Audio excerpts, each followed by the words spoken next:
Hey guys, I hope you're having a great day so far. If you're new here, I'm Liz Victoria, and today I wanted to start a new series on my channel called Tech Touch-Up Tuesday. Every Tuesday I will be uploading a video on new technology developments, and I will be doing my makeup at the same time. If you are interested in technology and you find it inspiring, or you like makeup, I suggest you hit that subscribe button. I also upload advice videos every Thursday, and I upload whatever I feel like on Saturdays. If you're curious what products I'm using, they'll be listed in the description box below, as well as sources for each of the topics I talk about. And with all of that, let's jump into the video.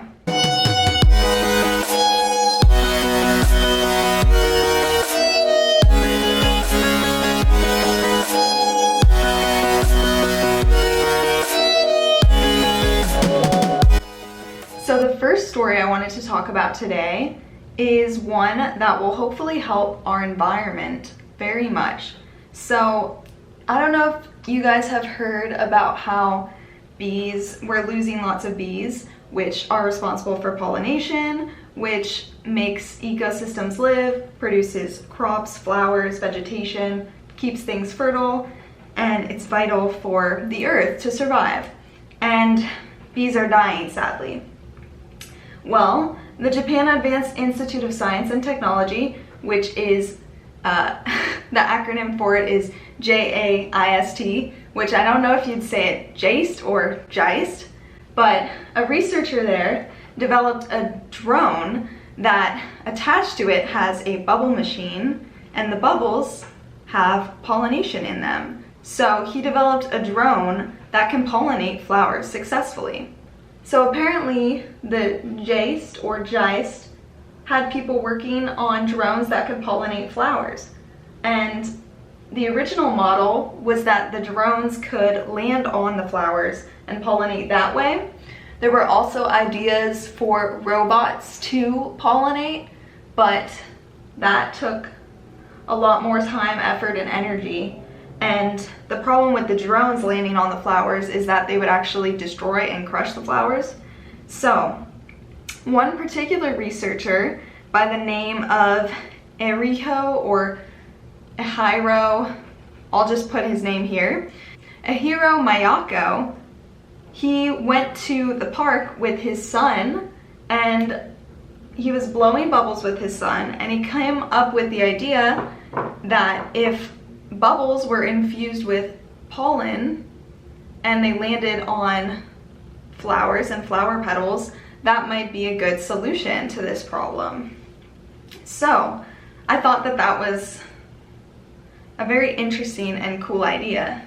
I'm clipping my hair back because this is not looking cute right now. Okay. So it turns out that the simple solution for a huge problem is bubbles, and I like that. Bubbles, people, bubbles. We need them everywhere. But yeah, I thought that was so cool, the backstory of it too, that they were trying different methods and it wasn't working, and then he was just at the park with his son and had this aha moment, and bam, that's the solution. So I just finished foundation concealer, put some powder on, and did my eyebrows real quick.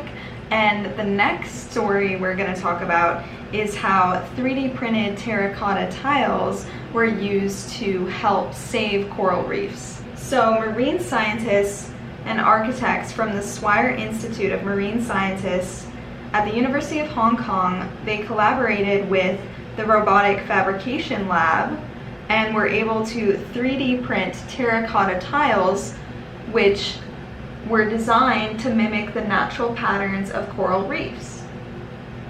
As we know, pollution, global warming, there's lots of factors that are actually destroying coral reefs, and we want to try to stop that because we want to have biodiversity, because that makes the earth, you know, more sustainable and have food for many organisms, including humans.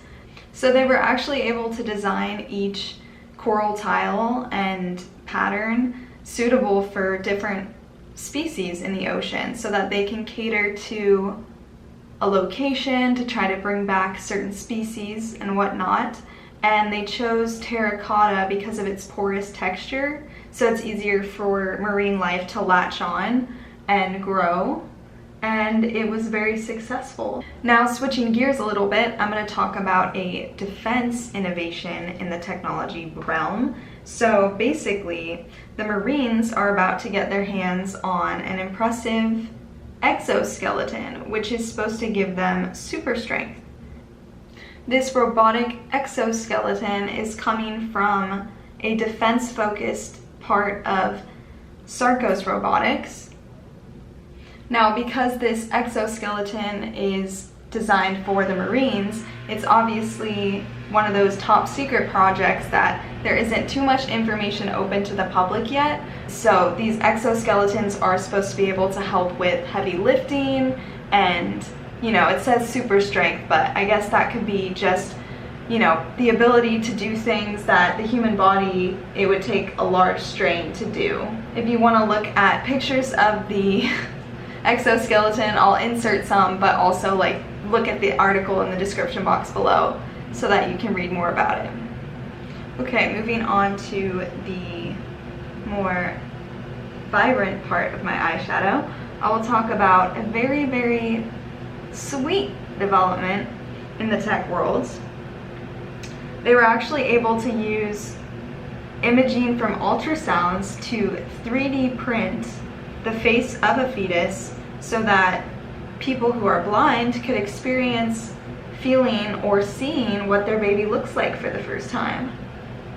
The idea was first inspired because they were looking into babies that had spina bifida and how they were able to address that issue. So if there's a way in the womb before the baby's born to help with a serious disorder, they can use these images to 3D print a model so that they can go in and have a better chance at a successful surgery. And so people decided to take this idea and help those that are visually impaired experience seeing new life for the first time. And that's really cool. I'm someone who can see, so I've never really thought of all these different experiences and passages through life, or I guess milestones or experiences that, you know, people who are visually impaired live differently. Now, this last development I wanted to mention is from a girl named Lillian K. Peterson from Los Alamos, New Mexico. She came up with an idea to use data from crop harvests to better curb malnutrition. She was able to analyze daily satellite imagery on crop data and then apply that to countries in Africa. And then by doing that, she was able to successfully predict crop yields. So in the article that I was reading, she actually gives a few quotes on what inspired her for this idea. She says, 9 years ago, my family adopted my 3 younger siblings, all of whom faced food insecurity in their childhoods. I have watched my younger siblings struggle with the lifelong effects of malnutrition. I wanted to find a way to help aid organizations monitor crop conditions as droughts evolve, to help them respond to food crises with a better time to help children so that they don't face malnutrition and lifelong consequences." End quote. So at the end of her senior year of high school, she was able to win the $250,000 award for the Regeneron Science Talent Search. So the lighting changed a little bit and I put on some mascara and then I started doing some bronzer and contour. But I wanted to end with this last story on Lillian K. Peterson because I think it's just incredible what this 17-year-old was able to accomplish. According to the article that I was reading, which was published at the end of July, it says that there's something going on in the background, but it says that Lillian Peterson recently met with the International Food Policy Research Institute to discuss the global pandemic and its effects on crop production in Africa.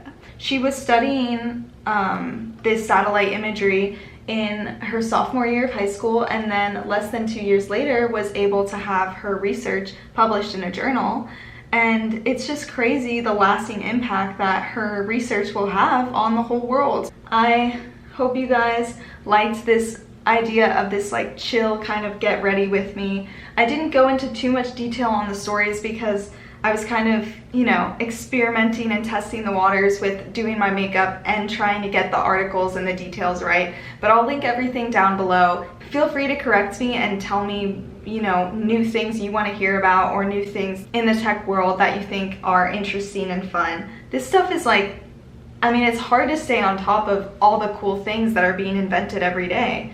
But I just wanted to start this series on my channel because I care about technology and I have fun doing makeup, so this is me marrying the two. For the rest of the video, I'm just gonna do something on my lips real quick and then I'll be all done. This is the completed look. Thank you guys for sticking around. This is my first time ever trying this sort of video, but I'm excited to do it again next week. And on Thursdays, I will be posting advice videos, and on Saturdays, whatever I want. So thanks again for watching, and please subscribe if you haven't already.